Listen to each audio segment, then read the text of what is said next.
Welcome to the Anime Audiophile Podcast. Please like and subscribe for more. Thank you. Sasuke Shinden, the teacher's star pupil. Chapter 4. A dozen or so members of the cargo ship crew were lined up neatly on the dock, waiting for Sasuke and his students. A man looking slightly more polished than the others, presumably the captain, stepped forward. The Lord Hokage has informed us of the situation. We've set the ship's controls as arranged to set sail in 10 minutes. It's on full autopilot until the ship reaches the port in the land of water. There's no crew left on board? Sasuke asked. No, this is everyone. So then the only people on the boat are those guys? Boruto said, surprised. Sasuke nodded. We couldn't risk having the crew caught up in the fighting, so we had them disembark before the ship pulls out.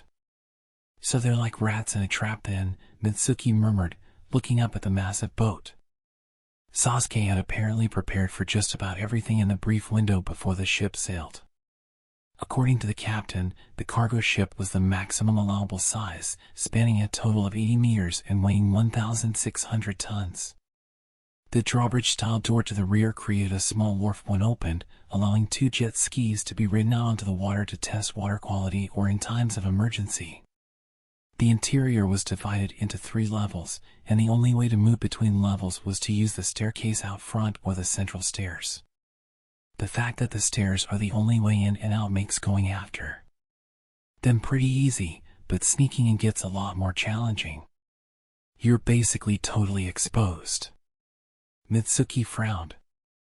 We can just go in another way, Sasuke said, and pointed to the center of the ship. Following his finger, Boruto saw round windows on what looked to be the ship's second level.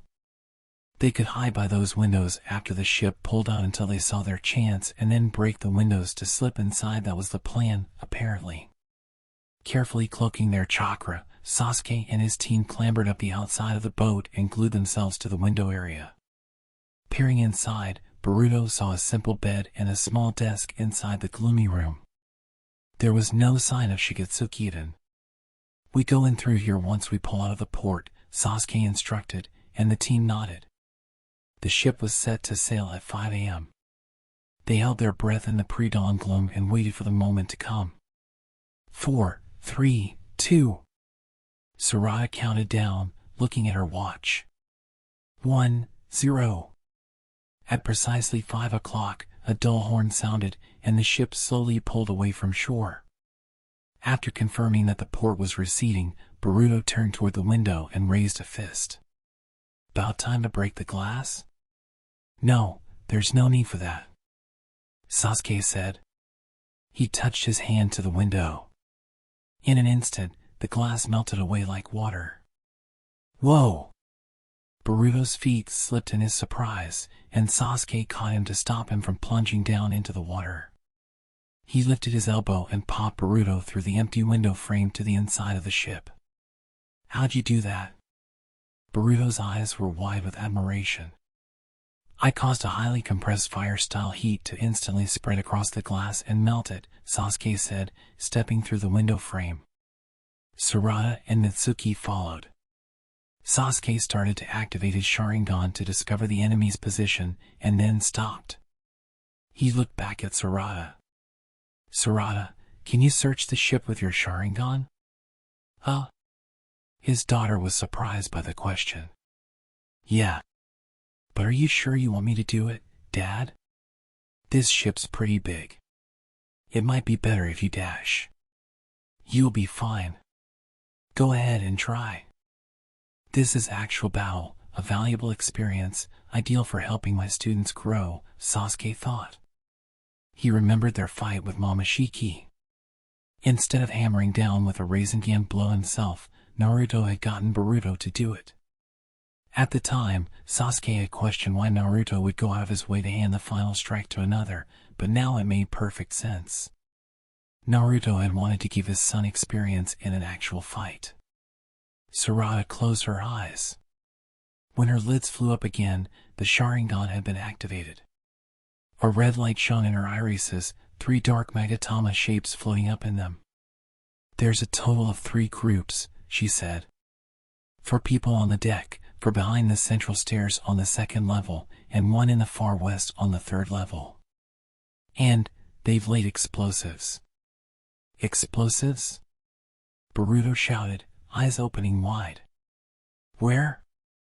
How many? All over. A lot.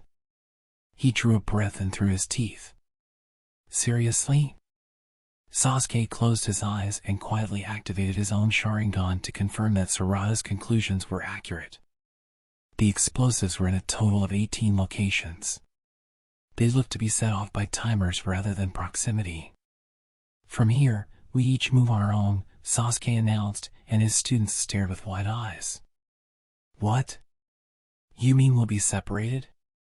Mitsuki asked. Sasuke nodded. Boruto, you take the 3rd level. Sarada, 2nd.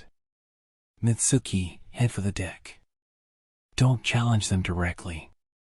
Aim for a surprise attack and render them helpless. And don't damage the boat if you can help it. What about you, old man Sasuke? I'll collect the explosives. Mitsuki and Boruto glanced at each other, half anxious, half excited. Sarada, eyes lowered, looked much less confident. You seem anxious, Sarada, Sasuke said. To be honest, I'm kinda worried, Sarada confessed haltingly. When Mitsuki and I chased down those guys in the audience at Lily's concert, the man in the ceiling didn't hesitate to kill them to shut them up even though they were his own comrades. I don't know if I'm really ready to take on a group with that kind of mindset all by myself. That kind of mindset? Sasuke chuckled. That mindset is precisely what limits them. Anyone who doesn't value their comrades is garbage. The words were those of his former teacher.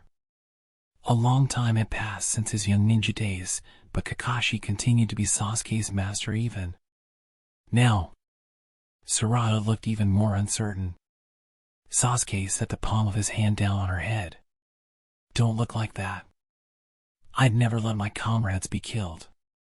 He had the sudden realization that he was now passing down to the children of the next generation words that had been given to him so long ago. It was a strange feeling, like he extended his own life somehow, like everything he worked to protect was coming full circle as he passed the torch he received as a child himself from the adults around him. Yeah.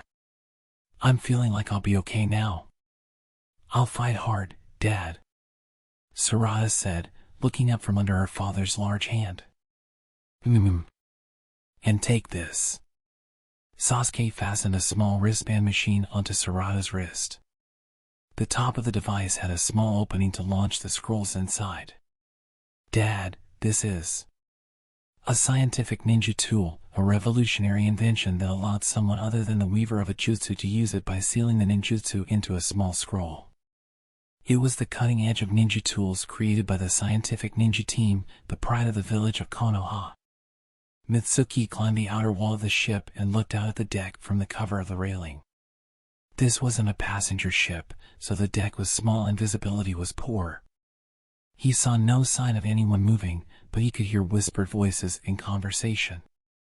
He climbed up onto the wooden flooring and moved from shadow to shadow until he spotted several men crouching behind the line of lifeboats. 4 in total. They appeared to be doing something with the square devices that surrounded them. Explosives. He decided it was best to disarm the explosives first, even if it meant letting some of the men get away.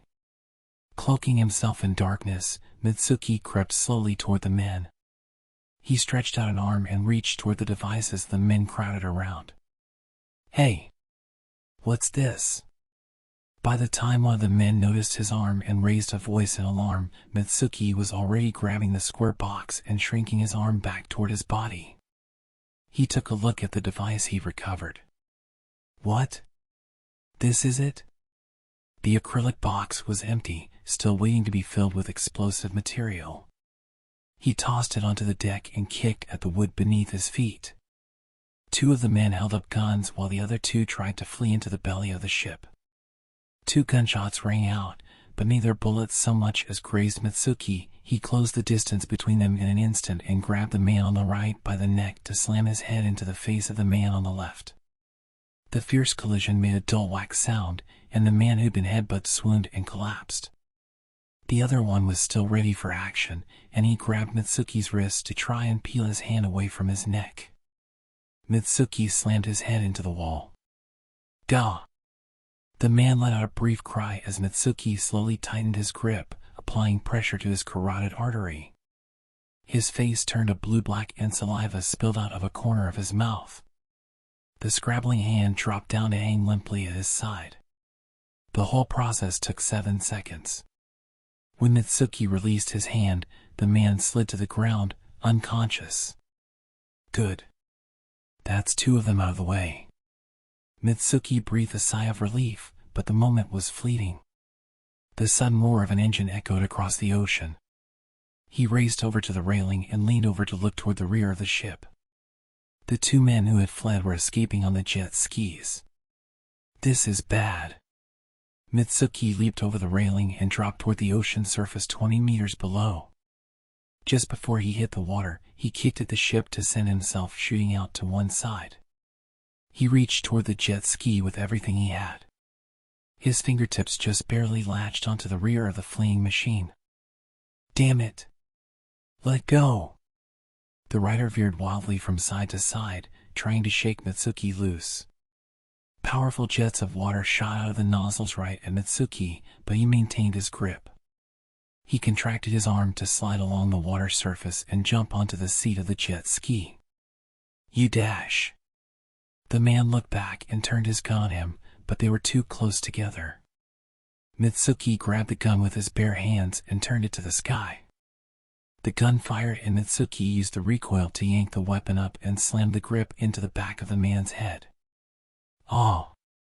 He lurched forward, and Mitsuki followed up with a knee strike. The man's eyes rolled back in his head as he lost consciousness. That's one. Moving the unconscious man to his feet, Mitsuki grabbed the handlebars and yanked on the throttle. The engine roared, and working at top speed, the jet pump beneath the seat pushed the jet ski to maximum speed in the blink of an eye. Spray shooting up around him, Mitsuki raced after the man fleeing ahead of him, but he couldn't manage to close the distance between the 2 machines.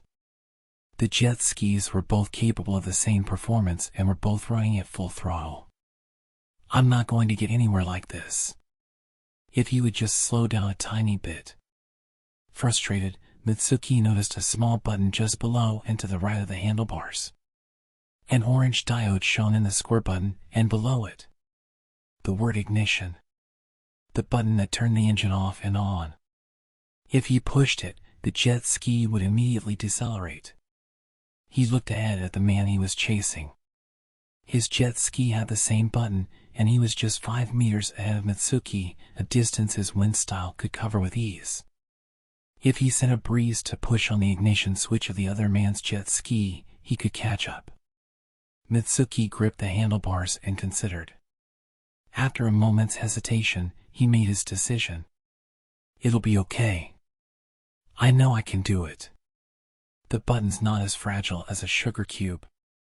At that moment, a slightly larger wave rolled in, and the machine bobbed up into the air. Mitsuki gripped the seat tightly between his legs and stepped hard on the chest of the man stretched out at his feet so he wouldn't fall off.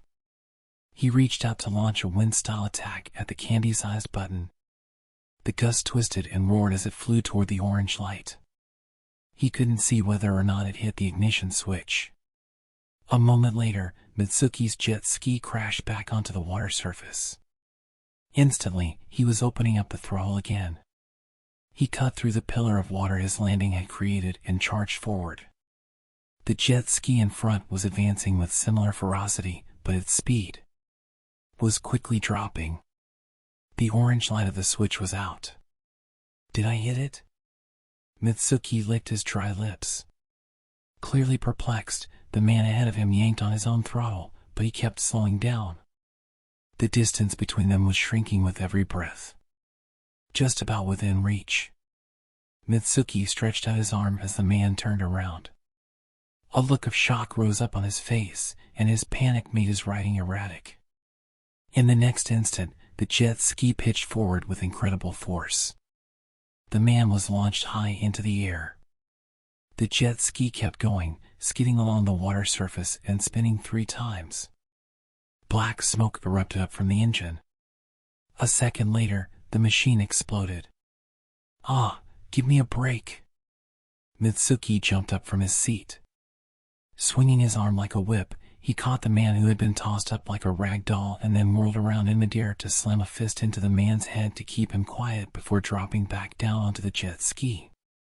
He laid the unconscious man at his feet on the opposite side of the first man and grabbed the handlebars. "Oof. That's my mission complete." Taking a breath, he loosened his grip on the throttle to slow the machine.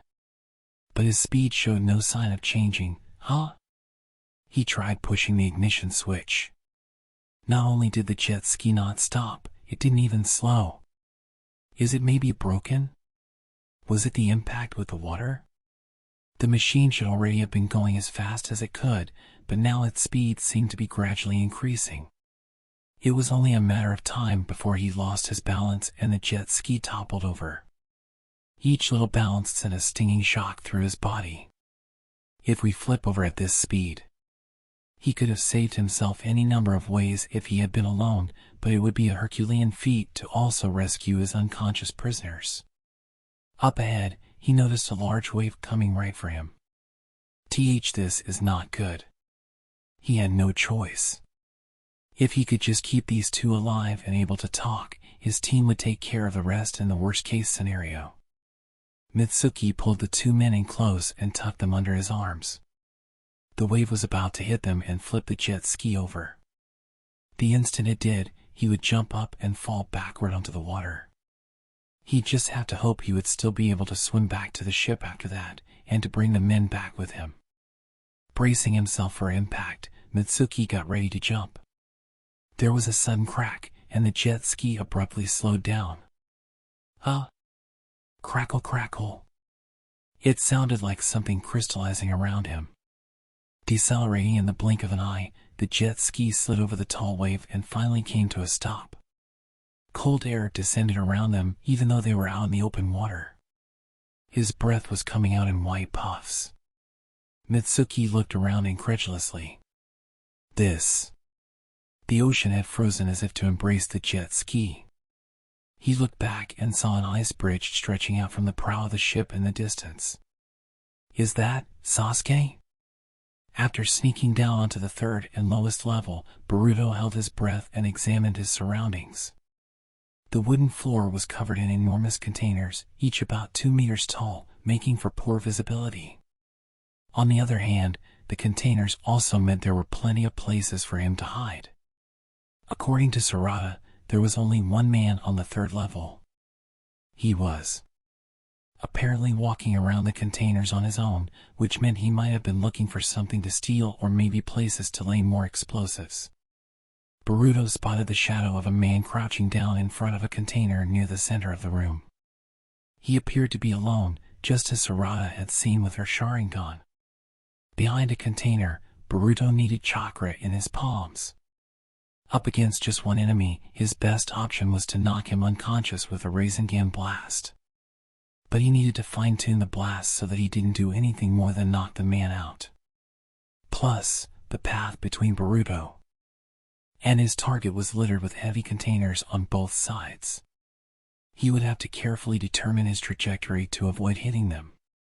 He set his aim on the man's back and quietly slipped out of the shadow before launching a super-controlled version of his Rasengan to make sure he didn't accidentally kill the man. We're WHD. The Rasengan was supposed to silently whiz ahead and knock the man out, but instead, it sent a dozen or so of the containers flying, making a shocking amount of noise in the process. The blow hit the man squarely in the chest. As he collapsed, pieces of the destroyed containers rained down on him. Why? Boruto had been careful to adjust the amount of power he used, so why had the containers flown up? He was baffled for a moment, but then it all came together for him. He thought the containers were full, but they were actually empty. With nothing to weigh them down, the close-range Rasengan wind pressure had been more than they could take. He nodded in understanding just as a remarkably large container fragment fell on top of the man with a thud. Ah, crap! Boruto raced over to the man splayed out on the floor and pushed the pieces of debris aside. He ripped off the purple fabric that covered the lower half of the man's face and brought his ear in close. He heaved a true sigh of relief when he could hear the regular in out of the man's breath. Great! Tell me what exactly is great about this. Sarada popped her head through a large hole in the ceiling. Sorry, my bad. My Rasengan was a little too strong. He kicked at the floor and jumped up through the hole to the second level. My bad, she snarled. Your explosion helped my enemy get away. Look, I didn't mean to. How was I supposed to know the containers were empty? That's because you're never think dash crackle crackle. Lightning shot through the air between them, and the two ninja leapt for cover behind the containers. How many are there? Boruto asked. 4. Sarada snapped. The one with the lightnings behind the door. He met her eyes briefly before flying out from behind the container to charge toward the stairs and kick down the door. Wood fragments exploded outward, quickly followed by a lightning style unleashed on Boruto. He dropped into a defensive posture and immediately guarded with a water-style wall. But as long as the water wasn't pure, it was an excellent conductor, and naturally, the lightning style pierced his wall. Youch! A burning pain shot through his arm, and he staggered backward. The lightning user moved to close the distance between them. Crap! The word had no sooner crossed his mind than the man's eyes were rolling back in his head. He sank down to the ground, revealing Sarada standing behind him. She'd apparently given the man a solid bop on the head. What were you even thinking, you idiot? Of course electricity's gotta pass through water style. I know that. Right. He did know that. But he had in his head that pure water wall of Sasuke's and had used water style without thinking.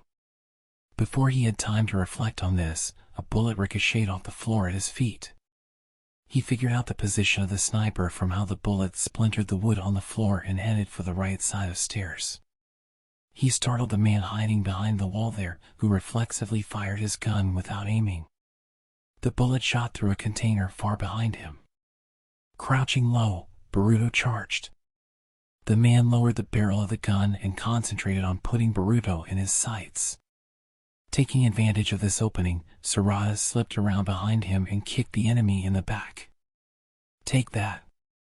The man pitched forward in a crescent and the barrel rose back up. In an instant, Boruto was upon him, twisting his wrist toward the ceiling and forcing the gun from his grasp. The man let out a pained noise. Sarada grabbed his neck from behind and slowly tightened her grip. When the man dropped off into a gentle slumber, she laid him down on the floor and chased after Boruto, who was already off and running. 2 more, yeah, he asked. Should be. She nodded. He heard an engine earlier, which meant someone was using the jet skis. No one would have been stupid enough to run to the lower deck, where there was no path of escape. They raced up the stairs and out onto the deck. Where the heck did they go? Boruto whirled his head around. There were no lights on the deck, but he could see the area around him well enough. He heard the rustling of cloth and leaped backward at the same time as Sarada. Bang! A gunshot. He couldn't tell where it had come from, but Sarada instantly activated her Sharingan. Behind the lifeboat. I got this. He concentrated his chakra in the soles of his feet and leaped directly upward. A target in vertical motion was half impossible for a gun with no scope to get a lock on. The barrel wavered, its user unable to accurately measure the distance from his hiding place behind the boat. Boruto came down hard on the gun barrel and let his momentum propel him forward into the sniper's face, knocking the man unconscious. In the next instant, a fiery pain blossomed in his shoulder. Bright red blood jetted up from the fresh bullet wound. Looking back, he he spotted a man hiding behind the door pointing a gun straight at him. Boruto flung himself backward, but there turned out to be no need for that. Sarada threw a shuriken to split the barrel of the handgun perfectly in two. "Take that," she shouted, closing the distance between them to swing her right fist squarely at the man's face. He went flying onto a pile of inflatable rafts and didn't get up again. 4. That was all of them. "Boruto, your shoulder's bleeding." Sarada came racing over to him. "It's just a flesh wound," he told her, touching his shoulder gingerly. "Well, we better stop the bleeding at any rate." "I'm ripping." "Your shirt." She held up a kunai. He could feel that the wound wasn't serious, but he still nodded and moved his arm as if to take off his jacket. Crackle. He heard something that sounded like a firecracker going off, and his body suddenly stiffened. Once again, he was gripped by the feeling that his own body wasn't his to control, just like at the concert. Before he even had the chance to be upset at what was happening, his arms were reaching forward, ignoring the commands his own brain was sending out, to yank the kunai from Sarada's hand. "Get back, Sarada." Boruto barely managed to squeeze the cry out of his frozen throat. "Boruto?" She immediately jumped back. "What's wrong?" "Same as before." That was all he could manage to say. Even the muscles in his face would no longer do what he told them to. His feet kicked at the ground on their own. His zombie arm slashed the kunai at Sarada once, twice. Sarada deftly avoided the blows, but she didn't look like she could hold out for long. With almost nothing on the deck for her to hide behind, she was at a severe disadvantage. "Sarada," he cried. "Punch me in the face. Knock me out. I'd be happy to, if we knew I could free you like that." Sarada shouted, a desperate edge in her voice. "But maybe you'll keep coming at me while you're unconscious. Like a zombie." She kicked up a life preserver, and the plastic ring hit him in the face. His head spun and his face went numb, but his body kept moving, nimble as ever, despite the fact that he was on the verge of passing out. His nose was bleeding, but without the ability to control his body, he couldn't even wipe it away. Damn it. What am I gonna do here? The last time this had happened, he'd escaped thanks to the pure water of Sasuke's water style. He would just have to do the same thing. If I just make a wall of pure water, then I can crush this. Who's controlling him? Sarada shouted, her eyes racing around the deck. Where are you? Show yourself. Get out here. Boruto tried to knead chakra around his body, but his hopes were dashed. His body still wouldn't accept his control. He took a deep breath and held it. He had to forget about what was going on. Forget everything Sarada, his zombie body, the pain in his shoulder, all of it, and close himself off in his own head. He filled his mind with the image of cold water. Pure hydrogen and oxygen, just the two elements. The kunai he held slammed down to stab deep into the deck. Bits of wood flew up into his cheeks. Collecting his scattered focus, Boruto once more tried to concentrate on his chakra. He calmed his mind, leaned into the image of water. His body slashed horizontally with the kunai. With exquisite reflexes, Sarada dodged the blow, and Boruto lost his balance. With no control over his body, a graceful fall was out of the question, and he landed on his face. But even before the pain of this hit him, his body leaped to its feet again. I can't concentrate. And anyway, why would I be able to make pure water now? I've never done it before. Spirit sinking, he noticed his free hand digging into his pocket. Sarada. Shuriken. A heartbeat later, his hand found the shuriken and flung it at Sarada. The shuriken raced through the air, spinning ferociously, and ripped into Sarada's shoulder. Ow! Sarada screwed her face up as blood started to ooze from the wound. Boruto's feet kicked at the deck, racing to take advantage of Sarada's momentary weakness with the kunai held high. Sarada! Run! He cried. The slicing blade glittered sharply. Sarada flew back to dodge the blow, but the tip of the kunai slid through the lock of hair hanging in front of her face, and it flopped down onto the deck. She stumbled and staggered as Boruto closed in on her, still brandishing the kunai. "Run, Sarada!" Boruto cried, desperately. Sarada grinned. "Not run, Boruto." "Huh?" He stared, baffled, as Sarada pressed a button on the scientific ninja tool on her wrist. A scroll popped out and she held it high above her head. Erupting from the center of the scroll was water style. Water geysered up and rained down around them. Whoa! Doused in the heavy water, Boruto pitched forward onto the deck. He tried to get to his feet and realized he finally had control of his body back. Which meant this water. It's pure. Dad made it. Sarada smirked, similarly soaked. The scientific tool her father had given her when they were setting out had been equipped with a pure water style to escape the control of a bioelectrical attack. Boruto leaped to his feet and stared hard at his wet hand. Pure water. A fusion of nothing but oxygen and hydrogen. He needed to remember its feel on his skin so he could make it himself. I couldn't generate this under my own power now, but I will next time. He tensed his entire body. The enemy must have been able to see Sarada and Boruto in order to attack with the faint electrical current. It was very likely that they were being watched from somewhere nearby even now. He and Sarada stood back to back and scanned their surroundings. Several minutes passed with no movement from their opponent. Did they run away? He heard a faint noise, like gears biting into each other, and gasped. When he turned his head in the direction of the sound, the bench there exploded.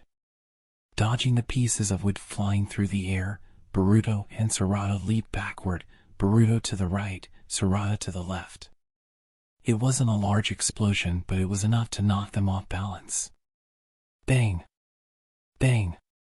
The first bullet grazed Boruto's thigh. The second one hit his side. Whirling around, he saw the face of the person standing there, and all color drained from his own. "Sorry, Boruto," said Lily. "What are you?" His voice shook. "You. So you're one of the bad guys?" "Bad?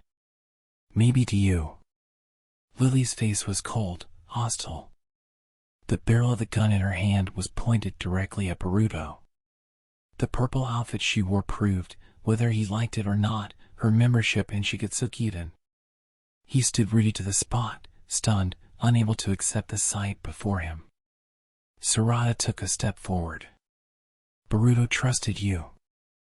"I won't let you get away with this," she shouted, and threw a shuriken.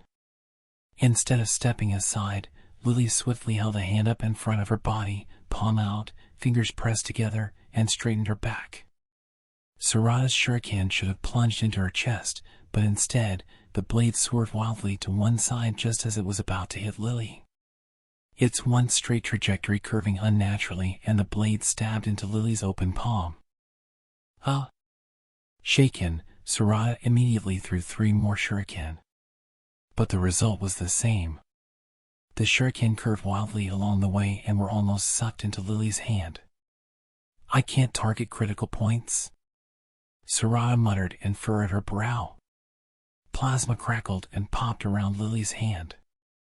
Her palm was enveloped in an electricity. Which meant Did she concentrate current in her hand to create a magnetic field? Boruto wondered, stunned. She had generated a magnetic field in her hand using an electrical current and avoided any critical hits by pulling in the metal shuriken and kunai. Boruto and Sarada wouldn't be able to do any real damage with long-distance shuriken attacks. It was indeed a desperate way of fighting. A close-range battle it is. Boruto leaped at Lily. She pulled all 4 shuriken out of her hand and launched them at him.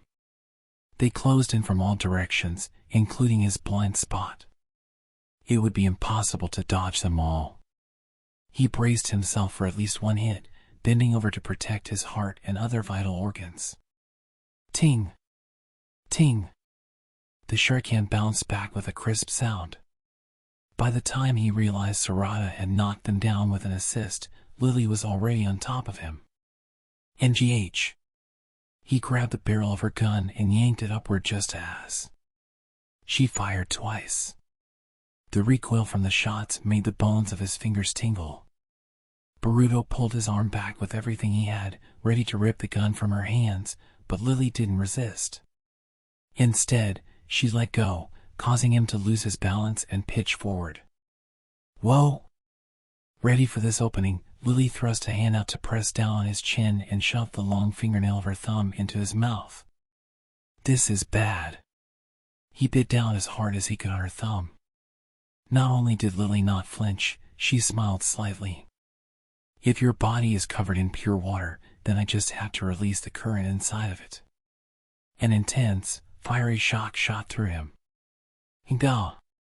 Fireworks exploded before him, and his body reeled backwards. Every muscle in his body seized, and he shook almost hard enough to turn him inside out. His mind went white, and he desperately tried to hang on to his fading consciousness. He couldn't pass out now and leave Sarada to fight Lily on her own. No way a shinobi's gonna lose to an idol in a fight.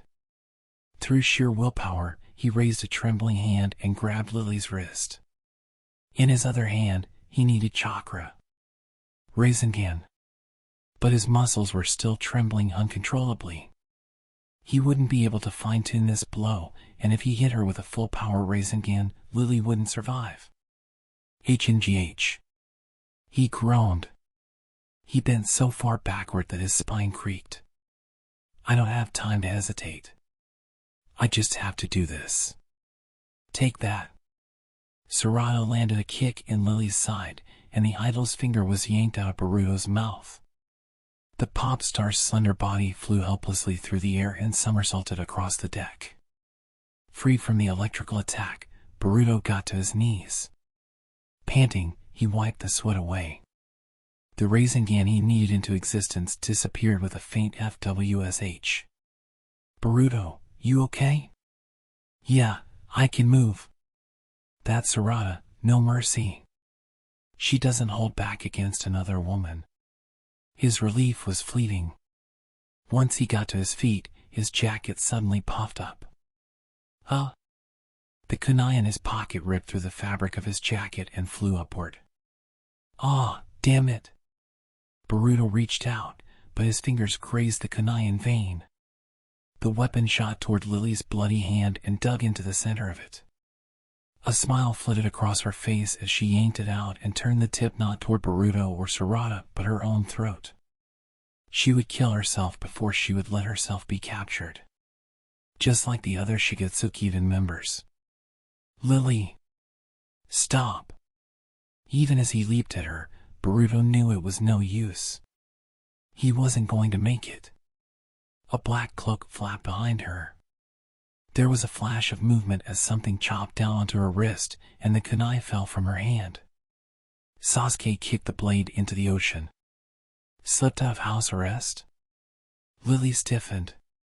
Sasuke's tone was extremely even, but there was a hard edge to it that sent a shiver up Boruto's spine.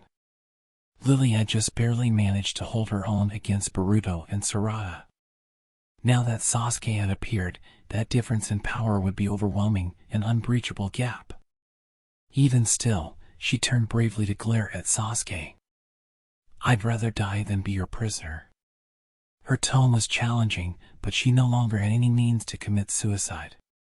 Not only had she used every weapon in her arsenal, she'd been restrained by Sasuke. She had no chance at victory. Lily. Boruto's voice trembled. Why would you? Lily frowned and said nothing. She dropped her head. Boruto clenched his fists. She taught me all kinds of idol stuff. I even maybe thought she was kinda great. But that was all just an act. It was all too much. There was a sound from the prow of the ship.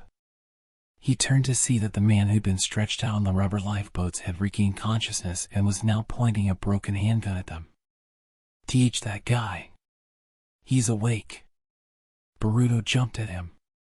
But after failing to get off a surprise shot, the man realized he had no chance of victory now. He tossed the gun aside and pulled himself to his feet before spreading his arms and falling backward toward the sea. Another suicide? Boruto! Don't! Sasuke grabbed Boruto's shoulder to keep him from running over to the side of the ship. Boom!